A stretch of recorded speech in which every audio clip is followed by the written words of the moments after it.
Hey guys, how you doing? Gavin Timms here with REI Network, and I am joined with Paul Metz. Paul, how are you? I'm doing great. How are you, Gavin? Yeah, I'm good, thank you. I appreciate you getting on and doing this. I reached out and said, "Hey, who needs help right now?" And you raised the hand, so here we are. So, Paul, I want to know how best I can help you and what you want to achieve on this call. Okay, so let's start there. Okay. I guess my first goal would be to get a better understanding and develop the proper habits of lead generation, marketing, and getting that part of the system put in place to where I can start getting responses. And then I can work on making first contact through phone calling and things like that. But for me, where I live, I think generating the marketing would be the best place to start. Okay. So let's talk about your area then real quick. So where are you living? I live in a small town called Cooperstown. We don't even have a population. It's a rural area surrounded by farmers and lots of cornfields. So I'm kind of smack dab in the middle between Green Bay, which is north of me, about 20-25 miles, and another town on a major highway called Manitowoc, which is about 20 miles to my south. And in Okay. between there, it's just a lot of little bitty towns and a lot of farms. Okay. And what type of deals are you looking at doing? I know you're new to real estate. What is it that you're trying to do? I think the sandwich lease option is probably the best. That's kind of what I'm looking for because especially now with this COVID-19 thing going on, what really perked my interest is I lost my job because of the COVID-19, because of all the school closings. The Okay. company I work with works with schools. So when they shut down, we lost all our business. Okay. So I'm looking for something that's going to generate upfront cash and then the residual will be great. The Okay. cash flow would be great. All right. So, we can definitely focus on that. With the COVID-19 that's going on, obviously we don't know what the market's going to do right now. Okay. Right. One thing that I would definitely recommend, okay, when possible, is be looking at anything that's vacant, we make offers on. You can make offers, period, but as we know, renters that are in the way, we can't evict right now, okay, if we wanted Right. to. Neither can the sellers. So anything that's vacant, whether it's for sale by owner and the seller's willing to go, that's fine. If it's a rental that's listed, is also fine. And any vacant property is fine, okay, for you making offers on. But let's go and look at them real quick. I'm going to share my screen with you. Okay. Let's pull up Zillow. And you said it was, I've written this down already. Is it this it? Is that how you spell it? Yes, that's my county. Okay, right. So this is your county here on the screen. Okay, and then we're going to look at the criteria. So yeah, you're south of Green Bay, southeast of Green Bay. Okay. Now, what you're going to find when you take, if you want lease options and you're going to be using a source like Zillow, we're going to look at how much data is available to us. Okay. So for instance, if we go for sale and we do for sale by owner, okay, and we do, maybe in this area, we only want to do houses only. Okay. Now, we've only got 13 results. For sale by owner, without any beds, bath criteria, price, the only thing I've got is houses only.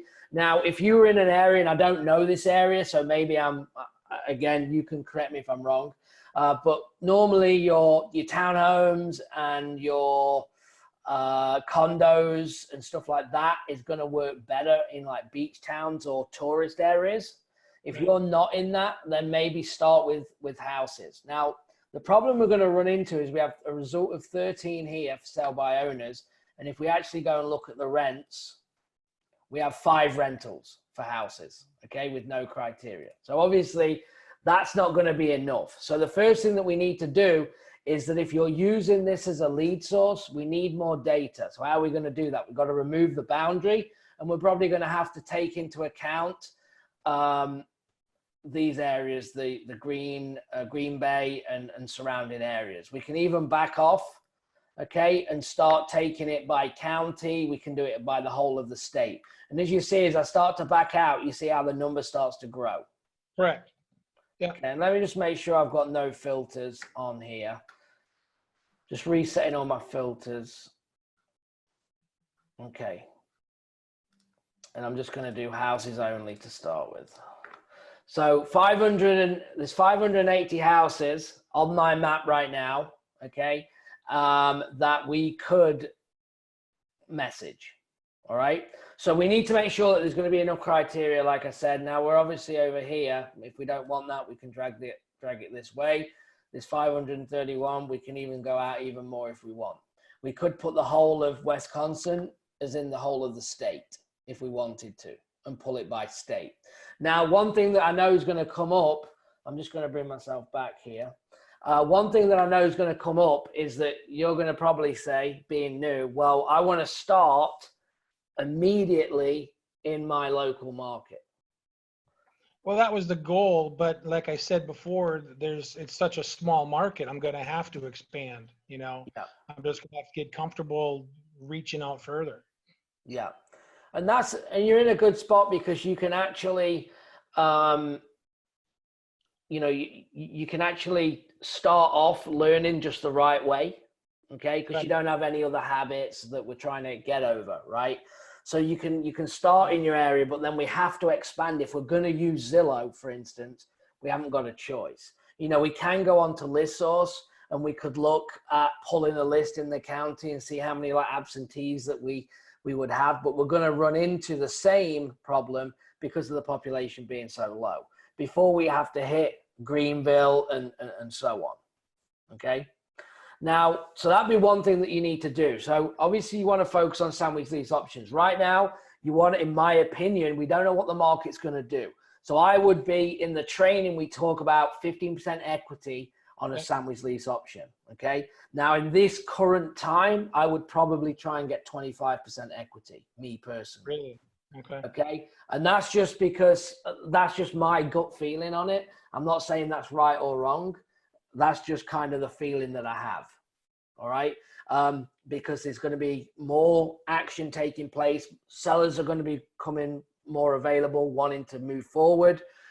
Buyers are going to be a bit more holding on. So we've got to find out who's buying. The only way we're going to do that in the lease option is to get the contract and then put it out to see if we can find tenant buyers. Okay. All right. But you're going to make them payments. If you're staying in the middle of the deal, you're going to be covering them payments. So you need to make sure that there's equity. If you have to start covering them for any time, like if it happened now, you want to make sure that you've got equity in the deal, especially if the market does go down at all. Okay. Mm-hmm. The good thing as well that you're going to learn is that with the sandwich lease option, you're going to then learn how to adapt and go into the assignment lease option. Okay. Does that make sense? Yes, sir. Right. So through the training, you're gonna learn that when we go in and staying in the middle, if it's a price, okay, that's the problem, but they're willing to rent it, then you can transition into the assignment lease option to then go on to the next level, okay, to make the assignment offer. All right. So let's come down then. Let's come up with a game plan here real quick. So we're gonna do what I would do is pull by county. If you're going to use a scraping company like we have in the course, what I would do is pull by county. So if we go and take, I'm going to share my screen here in a second.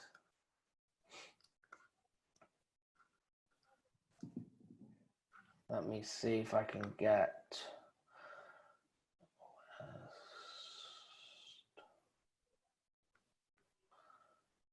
Let me see if I can find Wisconsin. There we go.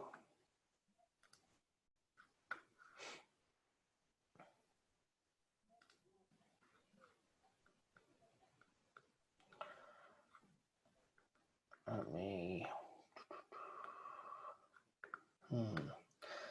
share my screen again here. Just trying to pull up a population map as the counties, but for some reason. Okay, there we go.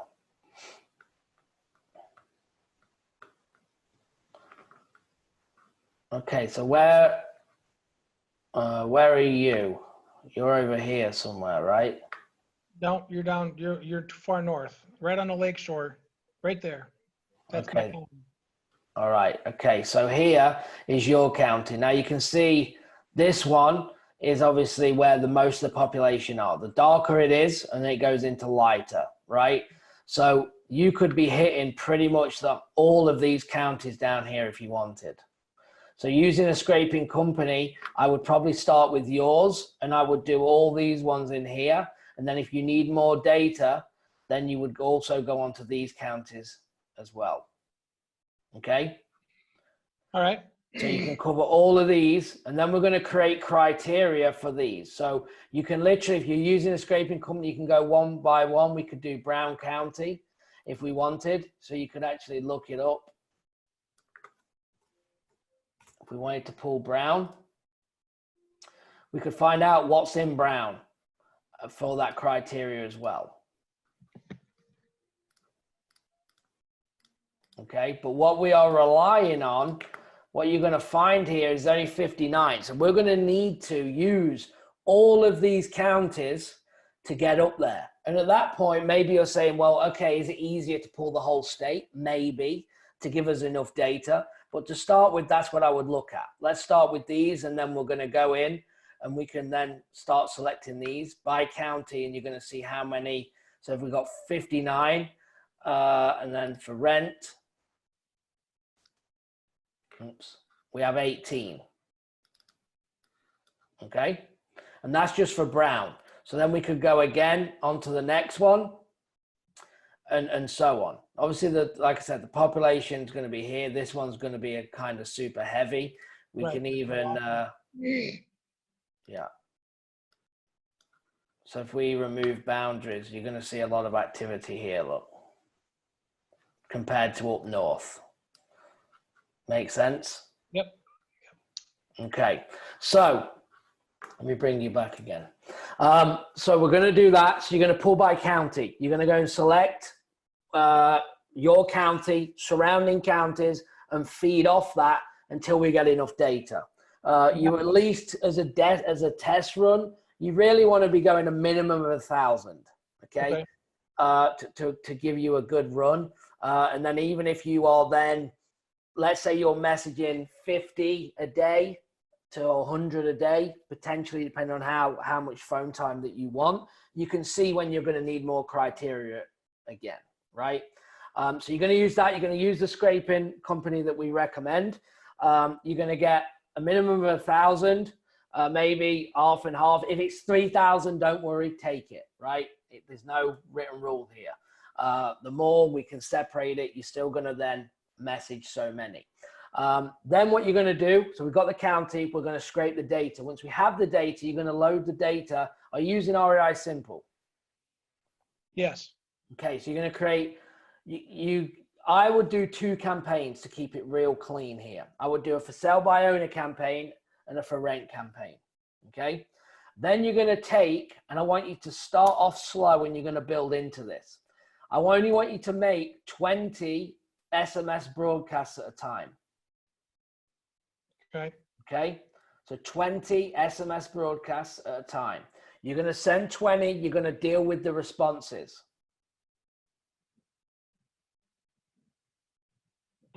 So for instance, it could be, let's say for sale by owner. Hi, I see your property at 123. Hey, this is Gavin. I see your property at 123 Main Street. Is it still available? And it could be 20 of them go, right? Right. They're all going to go. Now you're going to get X amount of responses. Then you go in with another text saying, there's 2 ways you could go. Is your price negotiable? Or you could say, would you consider renting it? Okay. If they say yes to either of them, then you want to get them on the phone. So remember, 20 go out, 10 reply. 10 messages go out, 5 positive responses, 5 phone calls being made. Okay. Now they're random numbers. Maybe it's 1 phone call out of 20. Right. Okay. Now, once you've done that and you've done 20, you send 20 out, 3 people respond, right? You do 1 phone call. Let's say that happens. You're then going to go and select the next 20 and you're going to go and send 20 more. How long do you wait between SMS broadcasts? Like I send the first 20 out and then I wait, what, 3 days to see who will get response backs from, and then another 20? Or minutes. every day? Few minutes. Okay. Few minutes.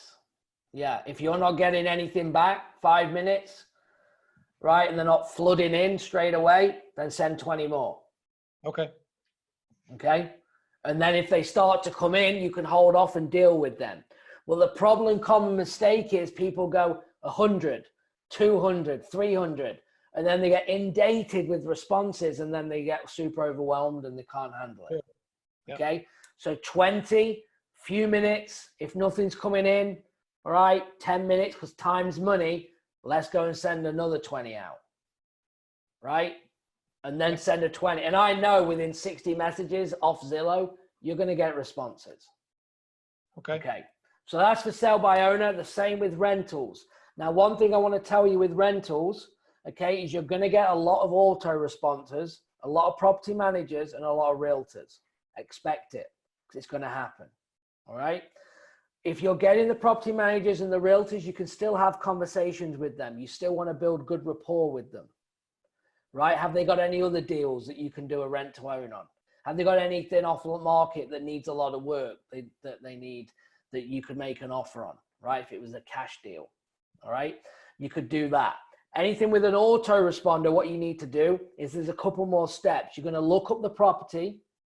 All right. In RI Simple. And then you can send them a one-off letter directly to the owner, for instance. Okay. So I would do this as a secondary. So I want you to hit all of your for sale by owners first to get in the groove of you're going to speak to way more owners that way, getting used to the conversations, right? And then transfer into for sale and start working with the realtors, the property managers, and go in that route. But once you've had more conversations with sellers, you're going to be more ready for the realtors. Make sense? Okay. So first hit the first sale by owners and then hit the rentals. Yeah, but I want you to pull them all together so that you have them ready. Right. Okay. So you tell me then what the game plan is. You tell me. Well, I'm going to focus on pulling by county. I'm looking for 1,000 to start. Create 2 campaigns, one for sale by owner, one for rental.